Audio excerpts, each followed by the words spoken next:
Síntese das Três Montanhas. V.M. Rabolu. Introdução. Querido leitor, escrevi esta obra sintetizando todo o caminho, o que tem que fazer cada estudante para chegar à liberação. Espero que esta não seja uma das tantas que se tem escrito sobre o mesmo tema, para aprender-se de memória, isto é, para praticá-lo. Isto não permite discussões nem discursos, senão prática. Quero com esta obra mostrar-lhes o caminho mais curto, mais rápido, para chegar à liberação. Por isso me dei o trabalho de investigar muito a fundo, por meio da prática, para deixar-lhes como herança esta obra, que é o caminho real que cada estudante deve seguir. Já temos ouvido muitas teorias, muitos discursos. Vejamos, o que há nisso tudo? Nada. Tem ficado nada mais que o vazio que vão deixando aqueles elementos. De modo, pois, que com esta obra quero que se chegue ao caminho iniciático. Isto é para a gente humilde, a gente que anela liberar-se das leis mecânicas que tanto nos têm prejudicado, que chegamos a converter-nos em órgãos da natureza e esquecemos, verdadeiramente, a que viemos e para onde devemos seguir. Tem que deixar orgulho e meter-se com paciência a praticar a linha que dou neste livro, para que o experimentem e possam vocês mesmos a dar testemunho mais adiante a outros que perguntem. Não se deve jamais aprender para si mesmo, senão pensar sempre na humanidade primeiramente. Quando se pensa na humanidade em geral, assim vai crescendo a chispa do amor, se vai fortalecendo dentro da gente o ascenso é mais rápido. De modo, pois, que nós aprendemos para ensinar, não para guardar dentro de si todos aqueles conhecimentos e a humanidade que morra. Eu sou um dos que quisera que não se perdesse nem uma só alma. Por isso me sacrifico e luto, para que entendam verdadeiramente, o que é que tem que fazer cada estudante, para que não percam seu tempo com teorias vagas, incoerentes, que não fica nada na consciência da pessoa porque não sabe nem de que está falando. O melhor é falar com conhecimento de causa, tal como estou fazendo aqui, com o meu coração na mão, suplicando-lhes que pratiquem para que saiam do estado inconsciente em que se encontram. Cabe dizer que a sabedoria se expressa por meio de alguém quando se está preparado. Despreparado, como pode manifestar-se a sabedoria? Temos escutado muitos sabichões calejados que assumem poses de mestres, de hierarquias e estão cheios de orgulho, de cobiça, de luxúria, de todos os defeitos que se veem palpáveis, expressar-se através deles. Quando a gente aparente sabedoria ou humildade, é quando mais longe dela se está, porque a humildade e a sabedoria nascem quando se está bem preparado, sem necessidade de comentários e aparências. Peço-lhes, por favor, aos que leiam esta obra, perdoar-me os erros que nela encontrem porque não sou escritor, não sou intelectual. Simplesmente estou descrevendo o que conheço, com meus termos simples e práticos, o caminho da liberação. Fraternalmente. Joaquim A. Valbuena. A primeira montanha. Muito se tem falado do caminho iniciático. Agora, permito-me explicar mais detalhadamente o caminho da liberação. Temos que começar a elaborar nossas próprias energias. Sabemos que o ser humano é uma máquina que tem 7 centros, em 2 superiores e 5 inferiores. Estes 5 centros não trabalham com seu próprio hidrogênio, pelo que a máquina humana anda mal, trabalha muito mal. Sabemos muito bem que destes 5 centros inferiores, os 4 primeiros roubam a energia do quinto, que é o centro sexual. Por isso ninguém pode chegar à castidade, se não organiza primeiramente sua máquina humana, que estes centros ou cilindros trabalhem devidamente, cada um com sua própria energia. Assim, poderemos fabricar o hidrogênio 12, que é o do centro sexual. Enquanto não fizermos este trabalho é perda de tempo, porque sempre a parte sexual estará desequilibrada, o mesmo que com os outros centros. O hidrogênio 12 é o hidrogênio do sexo, com que trabalha o sexo normalmente, e o SI12 é já quando se transmuta, por meio da castidade científica. Por meio da morte daqueles elementos psíquicos diminutos, que se manifestam a cada instante, a cada momento na gente, já seja de luxúria, de orgulho, de vingança, de ódio, de roubo, enfim todos estes detalhes são os que roubam e desequilibram a energia sexual e não permitem à pessoa chegar à castidade, posto que cada centro não está trabalhando com suas próprias energias. Um rouba ao outro, e todos roubam do centro sexual, que por sua vez, para poder funcionar, rouba também a energia de outros centros, donde se desequilibra totalmente a máquina humana. Um cruzamento de hidrogênios que não leva ninguém ao equilíbrio, senão que segue alimentando estes elementos psíquicos, sem esperança de chegar ao caminho da iniciação. Assim é como está funcionando todo o estudantado gnóstico atualmente, sem exceção, porque ninguém fez este trabalho como estou indicando aqui.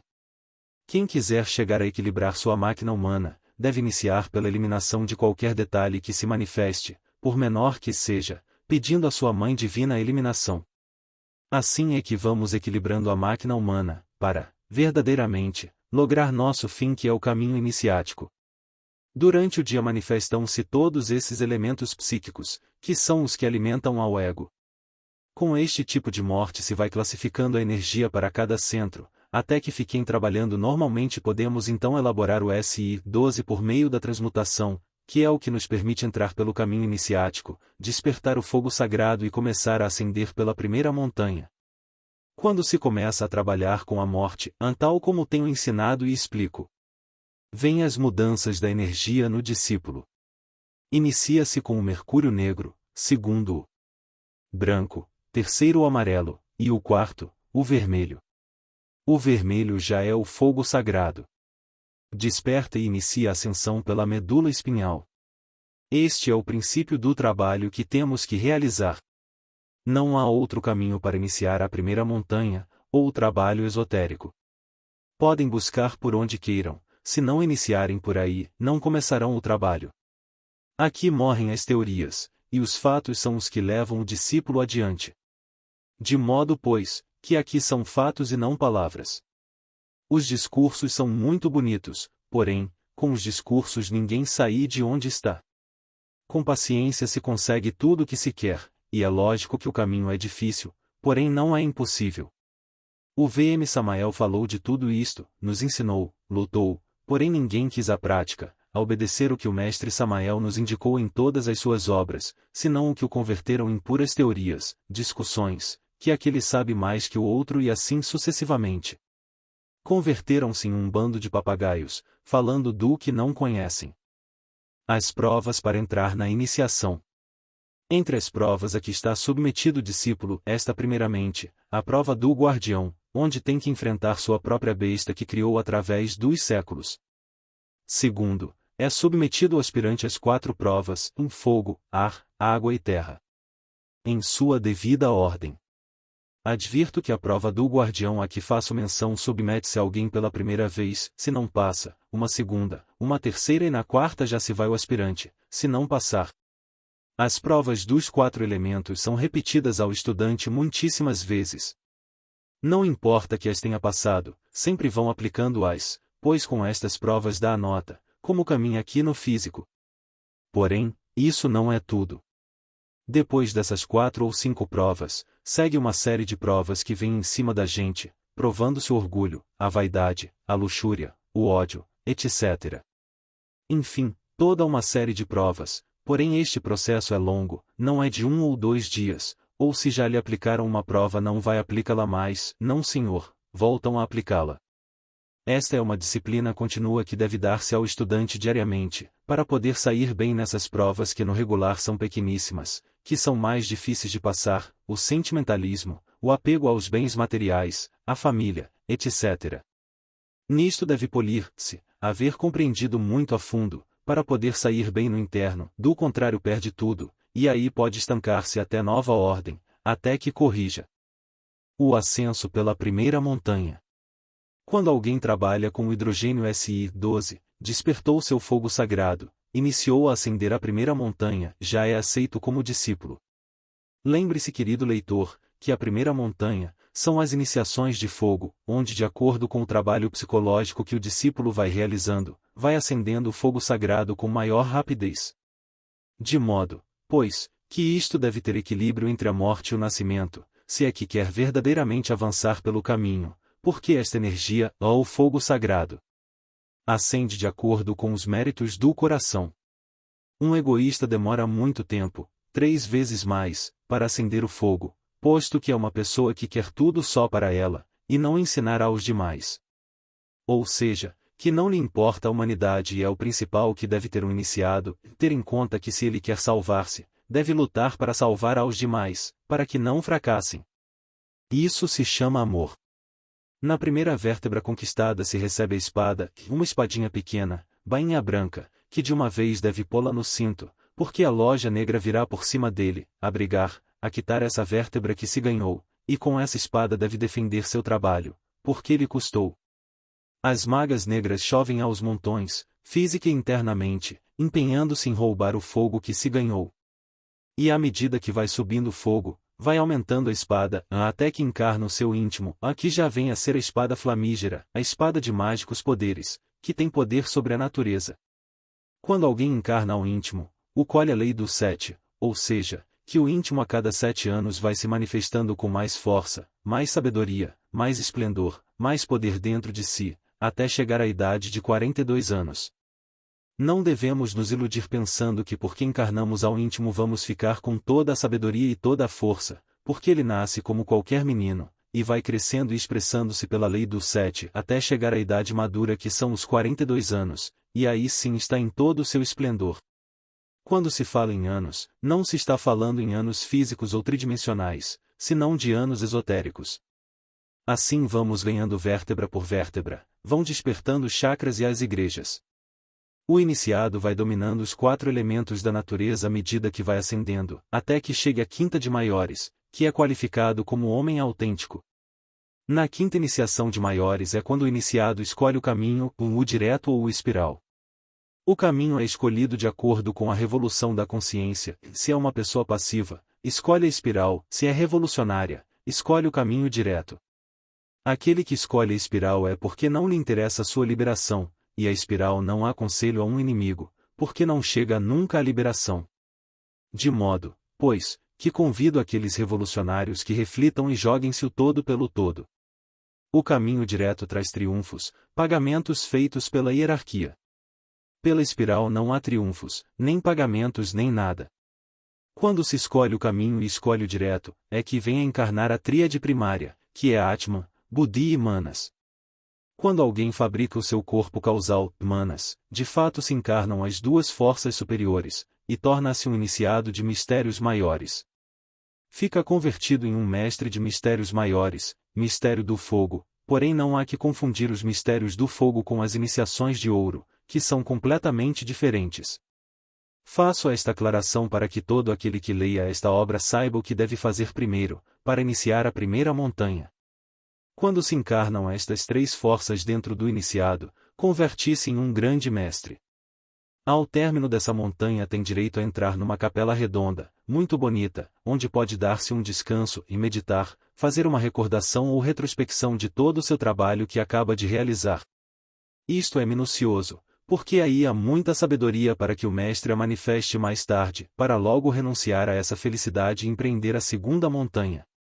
Este é como um descanso para o iniciado, uma recuperação de forças para poder empreender a segunda montanha, onde vai fabricar os corpos de ouro ou corpos existenciais do ser. Isso é muito mais estrito, mais minucioso. A segunda montanha. À medida que o iniciado começa a trabalhar com a fabricação dos corpos de ouro, aqueles de fogo vão morrendo e vão sendo trocados pelos de ouro. Na segunda montanha o trabalho é muito mais exigente que na primeira montanha não se pode dar um passo que não seja baseado na morte no nascimento, são os 3 fatores definitivamente.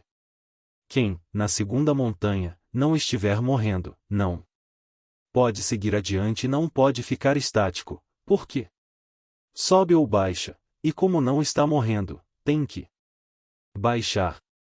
A morte é básica e fundamental para poder ir escalando por esta segunda montanha. Nesta segunda montanha não há descanso para o iniciado, porque a lei está em cima. Quando alguém quiser sentar-se e descansar, a lei lhe diz circule, circule. Ou seja, não se pode ficar parado. Aí se inicia o drama de Jesus, o Cristo. O drama cósmico que cada iniciado deve viver nos mundos internos, passo a passo, porém muito consciente, porque aí não se pode dar um passo sem ter consciência. Passa-se por aquele drama tão conscientemente, que se crê por instantes que é em carne viva, porque não há um passo dado por Jesus que não deva dar alguém em a dor, a amargura, tudo se sente como se fosse carne viva. Por isso o Mestre Jesus disse, eu sou o caminho, eu sou a verdade, porque ninguém poderá chegar ao Pai senão por meio do Cristo, da cristificação total. Na segunda montanha é onde se dá ao luxo de encarnar o Cristo interno, individual, o de todos os poderes sobre o cosmos, sobre a natureza e sobre tudo.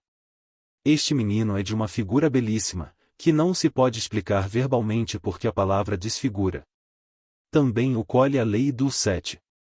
Ele nasce como um menino pequeníssimo, de colo, e vai crescendo de acordo com os 3 fatores que o iniciado realiza, e o amor, porque o alimento do Cristo é o amor, porque ele é amor. À medida que vai ascendendo o iniciado, o menino vai crescendo e manifestando-se com mais poder e mais sabedoria. Vai despertando suas faculdades terrivelmente poderosas, onde já tem poder sobre o cosmos e sobre todas as criações.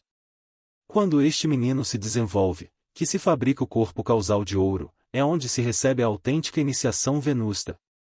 Aí é onde deve começar a desintegrar o eu causa totalmente, que não fique nem sombra dos defeitos, para poder ter acesso à terceira montanha.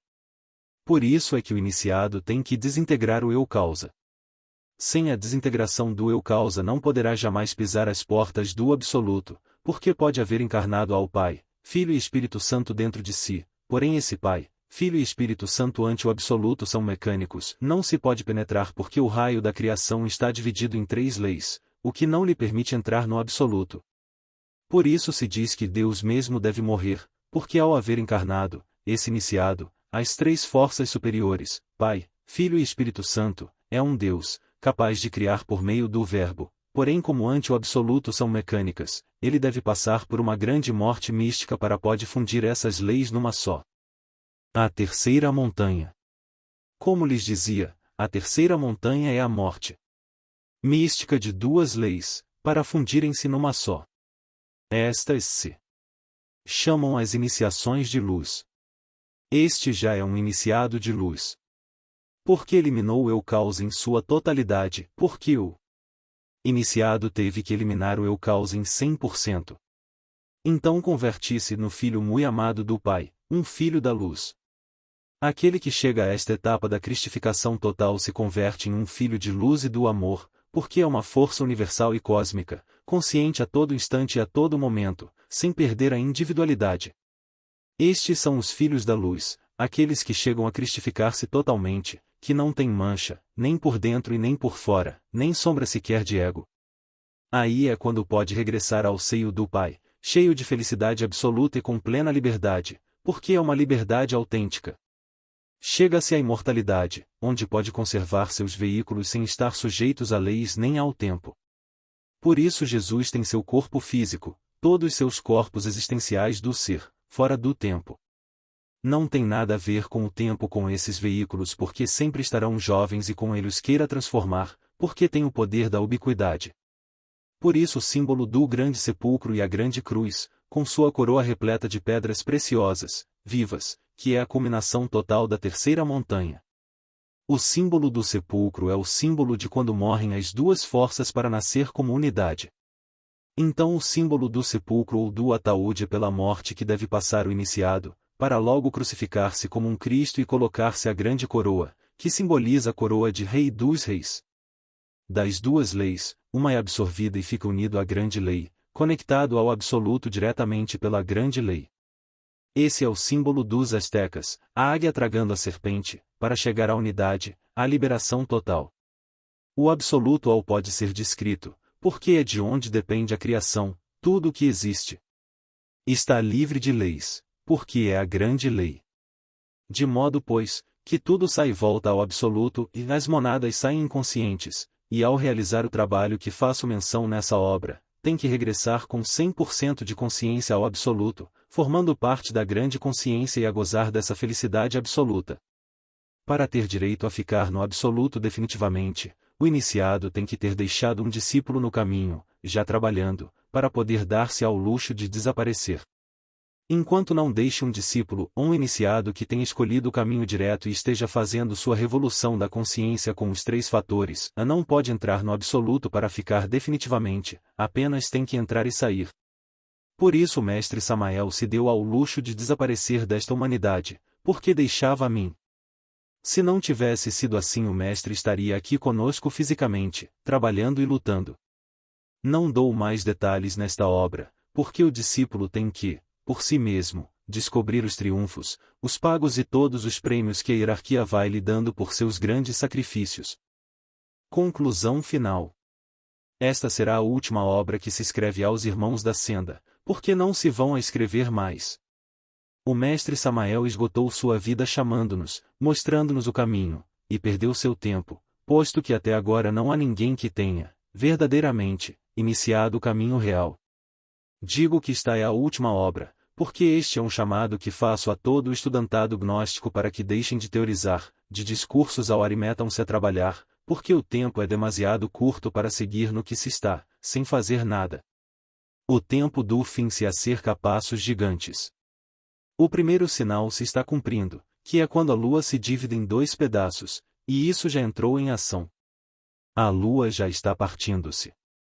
É o primeiro aviso, quando a lua se parte em 2 pedaços o fim terá chegado, e já começou. De modo, pois, que não há tempo a perder em discursos, em macaquices, em bobagens que não levam ninguém a nenhuma parte. São os 3 fatores os que se devem praticar para poder alcançar méritos e poder ser transportados para a ilha por seus méritos.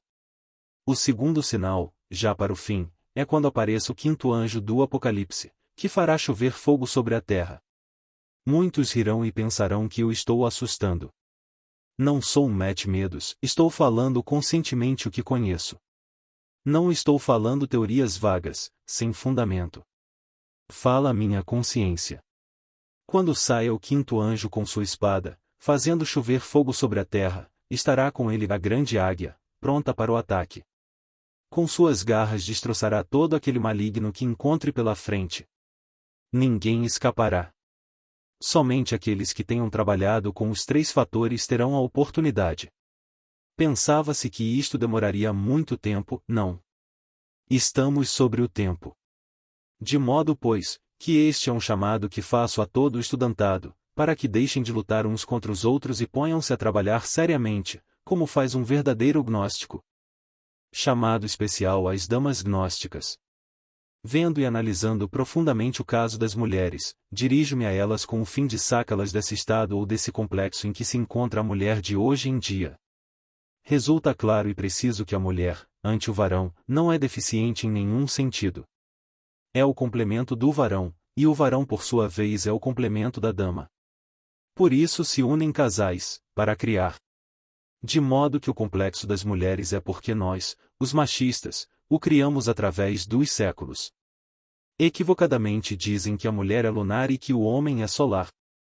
Isso é falso, porque a mulher é tão lunar quanto o homem que não tenha criado seus corpos solares. Tanto direito tem o varão como a dama à sua liberação e tem as mesmas possibilidades. A mulher com seu corpo feminino pode chegar à liberação, a converter-se em uma grande hierarquia. Isso de que deve desencarnar e vir num corpo masculino para poder liberar-se é falso. Isso é falso. Conheço muitas hierarquias que se levantaram com seu corpo feminino e hoje são grandes hierarquias, que ajudam e trabalham pelo bem da humanidade. Este é um chamado que falo às damas para que despertem desse complexo e se coloquem pilhas, a trabalhar com os 3 fatores. Uma dama que cria seus corpos solares é um grande mestre ante a loja branca, não importa o corpo que tenha. Deixa de ser lunar se passa a ser solar. O mesmo que o varão que não tenha criado seus corpos solares, é lunar, pertence à parte feminina porque não criou seus corpos solares. Faço esta aclaração pelo bem de toda a irmandade gnóstica, tanto homens como mulheres, para acabarmos de vez com esse equívoco tão grave que há contra a mulher. Aconselho as damas gnósticas que trabalhem com o fator morrer em suas casas. Lidando com seus filhos, com seu esposo, com os problemas da casa, pode estar trabalhando definitivamente bem com o morrer. O nascer, pois já o sabem que sim, podem trabalhar, e o sacrifício pela humanidade, que é indispensável, com somente apoiar ao esposo para que saia a difundir o ensinamento. Esse sacrifício se chama sacrifício pela humanidade. Então, estão trabalhando em sua casa com os 3 fatores, sem necessidade de correr risco de cumprir missão. O varão deve respeitar ao que corresponde à dama, cada qual tem suas atribuições. A dama também deve respeitar as atribuições do varão, não tomar-se a casa de assalto e querer mandar no que não se deve mandar. Ou seja, que isso chama-se equilíbrio. Os casais devem pôr-se de acordo para cada um respeitar seus limites e assim guardam o equilíbrio e então o trabalho torna-se muito mais fácil para os dois. Tudo na vida necessita equilíbrio. Assim os lares não se convertem em infernos, assim é que se vem a desfrutar do matrimônio. Do contrário, com esse desequilíbrio que andamos, o matrimônio é um inferno, vêm as separações e os problemas que se agigantam cada dia mais. Espero que estas frases cheguem ao coração de cada dama, para que despertem e surjam como devem surgir. Adiante! Estamos nesta grande batalha e temos que vencer. Temos que avançar e vencer. Até aqui vão minhas palavras, dirigidas de todo o coração a todas as damas gnósticas que estão neste caminho, para que não percam seu tempo lamentavelmente. À batalha! À batalha! À batalha! Joaquim Amortegui Valbuena, VM Rabolu.